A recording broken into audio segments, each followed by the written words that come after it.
अनेक ठिकाणी उंबरठे झिजवून सुद्धा नोकरी न मिळालेल्या एका तरुणाची गोष्ट सांगते.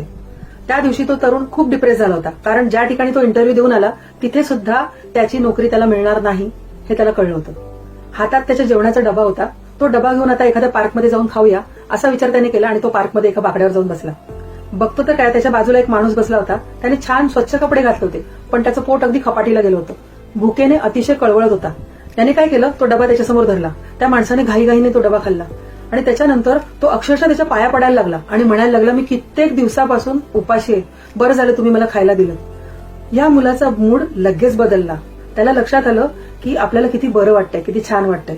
म्हणजे थोडक्यात तुम्ही या घटनेतून बोध काय घेतला? एका गरजू व्यक्तीला वर येण्यासाठी मदत करा, लिफ्ट होण्यासाठी मदत करा, ज्यामुळे काय होईल, तुम्ही तुमच्या डिप्रेशनमधून बाहेर पडाल आणि स्वतःला पुढे जाण्यासाठी तुम्हाला मार्ग नक्कीच सुचेल, कारण तुम्हाला खूप बरं आणि समाधान वाटलेलं असणार.